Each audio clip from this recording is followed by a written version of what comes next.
Next, class 10th, page number 31, the Nationalism in India 1.2, the Rowlatt Act. Emboldened with this success, Gandhiji in 1919 decided to launch a national-wide satyagraha against the proposed Rowlatt Act 1990. इस कामयाबी से गांधी जी एम्बॉल्डेड उत्साहित होकर के तय किया 1919 में प्रस्तावित रॉलेट एक्ट के खिलाफ एक राष्ट्रव्यापी सत्याग्रह आंदोलन चलाने का फैसला किया। This act had been hurriedly passed through the Imperial Legislative Council despite the united oppositions of the Indian members. ये जो भारतीय सदस्यों के भारी विरोध के बावजूद, ध्यान देना, oppositions of the Indian members, भारतीय सदस्यों के भारी विरोध के बावजूद इस कानून को imperial legislative council legislative council में बहुत जल्दी से इसको क्या कर दिया गया, पारित कर दिया गया। It gave the government enormous powers to repress political activities and allowed detentions of political prisoners without trial for 2 years. इस एक्ट में सरकार को क्या उपलब्धि हासिल हुई इस कानून के पारित होने से? इस कानून के जरिए सरकार को राजनीतिक गतिविधियों को कुचलने, राजनीतिक कैदियों को 2 साल तक बिना मुकदमा चलाए उनको जेल में रखने का कानून मिल गया, उनको अधिकार मिल गया। Mahatma Gandhi wanted non-violent civil disobedience against such unjust law which could start with a brutal and 6 अप्रैल। यहाँ पे देखें कि महात्मा गांधी ऐसे अन्यायपूर्ण कानूनों के खिलाफ अहिंसक ढंग से नागरिक अवज्ञा चाहते थे। बैरबल in hood is the injustice civil disobedience, नागरिक अवज्ञा चाहते थे अगेंस्ट सच अनजस्ट लॉ, इस कानून के खिलाफ, इस अन्यायपूर्ण कानून के खिलाफ, और इसलिए 6 अप्रैल को एक हड़ताल से शुरू होना था। इसे 6 अप्रैल को एक हड़ताल से क्या होना था, शुरू होना था। Next, rallies were organized in various cities. Workers went on strikes in railway workshops and shops closed down. विभिन्न शहरों में रैली जुलूसों का आयोजन किया गया, रेलवे वर्कशॉप्स, कामगार हड़ताल पे चले गए और दुकानें बंद कर दी गईं। Alarm by the popular upsurge and scared the lines of communication such as railway and telegraph would be disrupted. ध्यान दें, इस व्यापक जन उभार चिंतित था रेलवे व टेलीग्राफ जैसी संचार सुविधाओं के भंग हो जाने की आशंका से भयभीत अंग्रेजों ने राष्ट्रवादियों का दमन शुरू कर दिया। ठीक है, railway telegraph would dispute the British administration decided to clamp down on nationalist. इन राष्ट्रीयों पर क्या कर किया, उन पर दमन, उन पे जो है प्रताड़ना शुरू कर दिया। Local leaders were picked up from Amritsar and Mahatma Gandhi was barred from entering Delhi. स्थानीय नेताओं को अमृतसर से गिरफ्तार कर लिया गया और महात्मा गांधी को दिल्ली में प्रवेश करने से रोक दिया गया। On 10th April, the police in Amritsar fired upon a peaceful prisoners, provoking widespread attacks on banks, post office and railway stations. 10 अप्रैल को पुलिस ने अमृतसर में एक शांतिपूर्ण जुलूस पर गोली चला दी। इसके बाद लोग बैंकों, डाकखानों, रेलवे स्टेशनों पर हमले करने लगे। मार्शल लॉ, ध्यान देना, martial law was impose and general direct to command. Martial law जो है वो लागू कर दिया गया और जिसको जो है जनरल डायर ने कमान संभाल ली। And April the famous Jallianwala Bagh incident took place. आपको पता है जलियांवाला बाग इंसिडेंट, 13 अप्रैल को जलियांवाला बाग हत्याकांड हुआ। On the day large crowd gathered in the enclose ground of Jallianwala Bagh. इस दिन अमृतसर में बहुत सारे गांव वाले सालाना बैसाखी का त्यौहार मेले में शिरकत करने के लिए, उपस्थित होने के लिए जलियांवाला बाग मैदान में एकत्रित हुए। Some come to protest against the governor's new repression measures, others had come to attend the annual Baisakhi fair. तो कुछ लोग इसमें जो है वो सरकार के दमनकारी कानून का विरोध करने के लिए एकत्रित हुए और कुछ मेले में शिरकत करने के लिए एकत्रित हुए। Begin from outside the city, many villages where Anwar and Marian law had been imposed, Dad entered the area, blocked the exit points and opened fire on the crowd, killing hundreds. His declared letter was to produce a moral effect to create in the minds of Satyagrahi is feeling to terror and awe. अब ध्यान देना, general Dyer उनको लोगों को नहीं पता था कि मार्शल लॉ लागू है और इसका फ़ायदा जो है जनरल डायर ने ले लिया। जनरल डायर वहाँ पे अपने सैनिकों के साथ उपस्थित हुए, सारे एग्जिट पॉइंट को बंद कर दिया और उन भीड़ पर जो है फायर कर दिया, जिससे सैकड़ों लोग, काफ़ी लोग मारे गए। और आप लोग जो है जानते हैं कि इस पर एक जो है वो फिल्म भी अभी आई है, उसको आप भी देख सकते हैं कैसे क्या हुआ जलियांवाला बाग इंसिडेंट में। ठीक है, तो यहाँ पे जब ये उस तरह बताया कि वो सत्याग्रहियों के जहन में दहशत और विस्मय का भाव पैदा करके एक नैतिक प्रभाव उत्पन्न करना चाहता था। कौन? General Dyer. Produce a moral effect, एक नैतिक प्रभाव उत्पन्न करना चाहता था इन सत्याग्रहियों में। ठीक है, as the news of Jallianwala Bagh spread, crowds took the streets and many north Indian towns. जैसे जैसे ये जो खबर उत्तर भारत में फैली, उत्तर भारत के बहुत सारे शहरों में लोग सड़कों पर उतरने लगे। There were strikes, clashes with the police and attacks the government buildings. The government responded with brutal repressions, seeking the humiliate and terrorize people. Satyagrahis were forced to rub their nose on the ground, crawl on the street and to salute to all sahibs. ध्यान देना, यहाँ पे आपको समझना है यहाँ पे क्या है कि जैसे जैसे ये जो है फैला, लोग सड़कों पर उतरने लगे, हड़ताल होने लगी, लोग पुलिस से मोर्चा लेने लगे और सरकारी इमारतों पर क्या हुआ, गवर्नमेंट बिल्डिंग्स पर अटैक्स करने लगे, उस पर आक्रमण करने लगे। और the government responded with brutal repressions, सरकार ने इन कार्रवाइयों को निर्ममता से कुचलने का रास्ता अपनाया। Virtual repressions, seeking to humiliate and terrorise people. और यहाँ पे क्या है कि सरकार लोगों को अपमानित करने और आतंकित करना चाहती थी।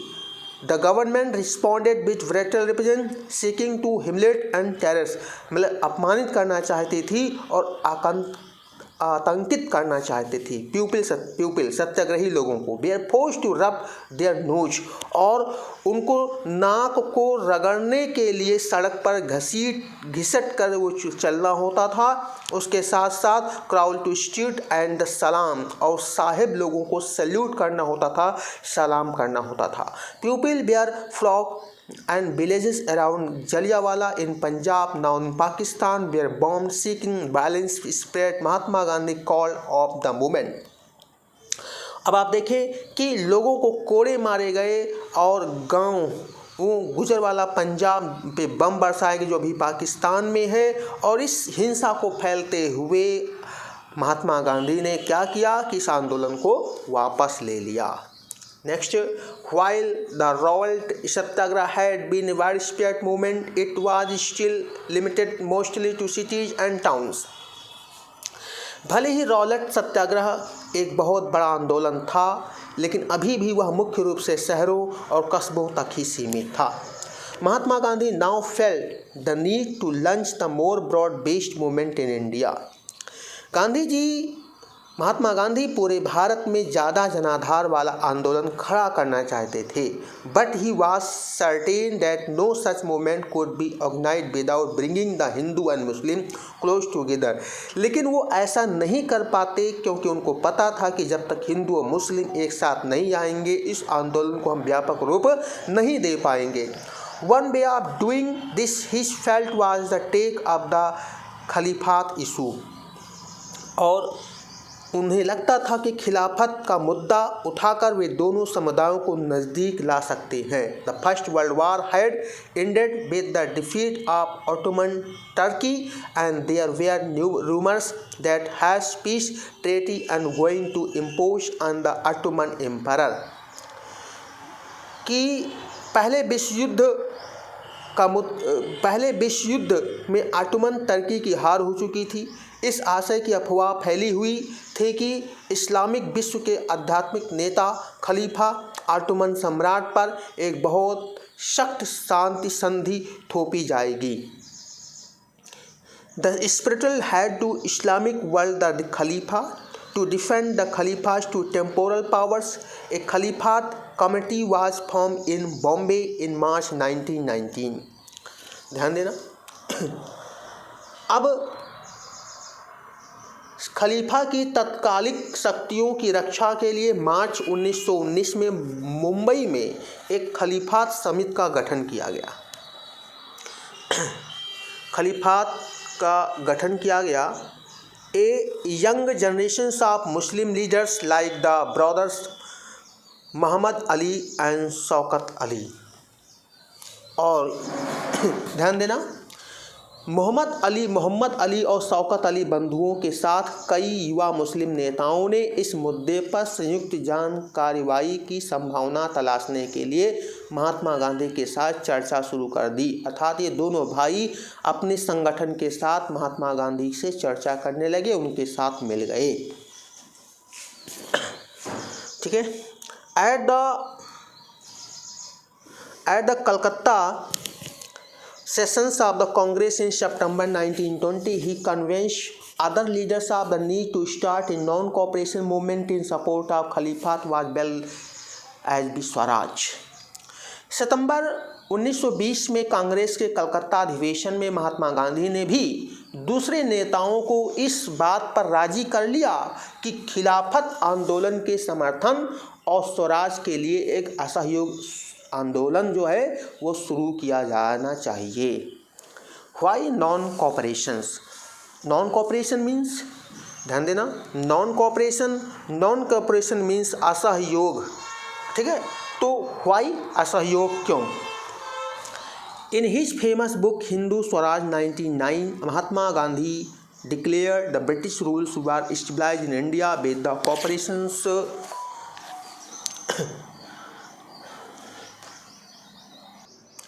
Indians and had survived only because of this cooperation. अपनी प्रसिद्ध पुस्तक हिंद स्वराज 1909 में महात्मा गांधी ने कहा था कि भारत में ब्रिटिश शासन भारतीयों के सहयोग से ही स्थापित हुआ था और यह शासन इसी सहयोग के कारण चल पा रहा है। If Indians refuse to cooperate, British rule in India would collapse within a year and swaraj could come. अगर भारत के लोग अपना सहयोग वापस ले तो साल भर के भीतर ही ब्रिटिश शासन ढह जाएगा और हमें स्वराज की स्थापना हो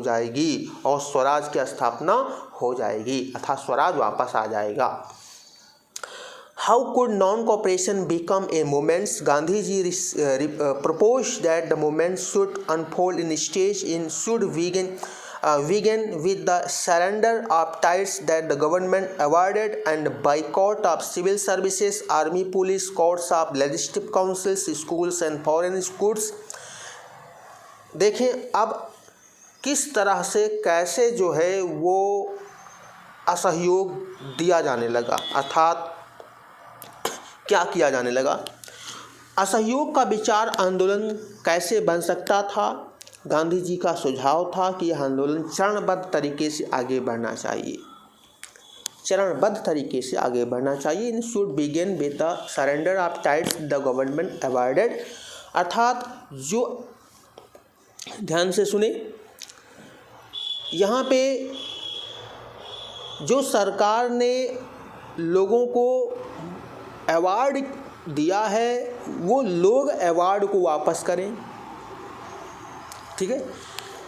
and a boycott of civil services, सरकारी नौकरी जैसे कि civil, army, police, courts of legislative councils, schools, foreign school, इनको बाइकाट करें। तो पुलिस, अदालतें, विधायी परिषदों, स्कूलों, विदेशी वस्तुओं का बहिष्कार करना चाहिए। Then in case of government uses represents in full civil disobedience campaigns could be launched through the summer of 1920। Mahatma Gandhi and Shaukat Ali toured extensively mobilising popular support for the movement. और यहाँ पे तो व्यापक सविनय अवज्ञा अभियान भी शुरू किया जाए। 1920 की गर्मियों में गांधी जी और शौकत अली आंदोलन के लिए समर्थन जुटाते हुए देश भर में यात्राएं करते हैं। Many within the Congress were however concerned about the proposal. They were reluctant to boycott the council elections scheduled for November 1920, and they feared that the movement might lead to popular violence. Congress में बहुत सारे लोग इन प्रस्तावों पर सशंकित थे। वे नवंबर 1920 में विधायी परिषद के लिए होने वाली चुनाव का बहिष्कार करने में हिचकिचा रहे थे। उन्हें भय था कि इस आंदोलन में लोग हिंसा कर सकते हैं। In the months between September and December, there was institutions within Congress. For a while, there seemed to a meeting point between the supporters and the opponents of the movement. Finally, at the Congress sessions at Nagpur in December 1920, a compromise was worked out and the non-cooperation program was adopted. कुछ समय सितंबर से दिसंबर तक कांग्रेस में भारी खींचातानी रही। In months between September and December there were intense tortures with Congress, अर्थात भारी खींचातानी रही। इंटेंस टॉर्चर मीन्स भारी खींचातानी रही कांग्रेस में।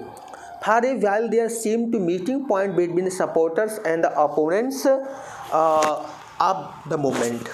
अब ध्यान देना किस तरह की खींचातानी रही। कुछ समय के लिए ऐसा लगा कि आंदोलन के समर्थकों और विरोधियों के बीच सहमति नहीं बन पाएगी। नेक्स्ट, फाइनली लास्ट में at the Congress sessions at Nagpur in December 1920, और आखिरकार दिसंबर 1920 में कांग्रेस के नागपुर अधिवेशन में एक समझौता हुआ। कि वो कैसा समझौता था कि was worked out the non-cooperation program was adopted, अर्थात असहयोग कार्यक्रम पर स्वीकृति की मोहर लगा दी गई। लोग अर्थात कांग्रेस भी असहयोग आंदोलन में हिस्सा लेगी। How did the movement unfold? Who participated in it? How did different social groups conceive idea of non-cooperation? आंदोलन किस तरह से आगे बढ़ा, उसमें किन लोगों ने हिस्सा लिया, विभिन्न सामाजिक समूहों ने असहयोग के विचार को किस तरह समझा। तो आप इस वीडियो में 1 पॉइंट मीन्स 1 फिनिश हुआ है। नेक्स्ट 2 पॉइंट 2, 3, 4 पॉइंट तक है, तो 1 पॉइंट है। नेक्स्ट हम नेक्स्ट वीडियो में 2 पॉइंट को देखते हैं। Okay, 2.1, 2.2, 2.3 etcetera. Okay, thank you.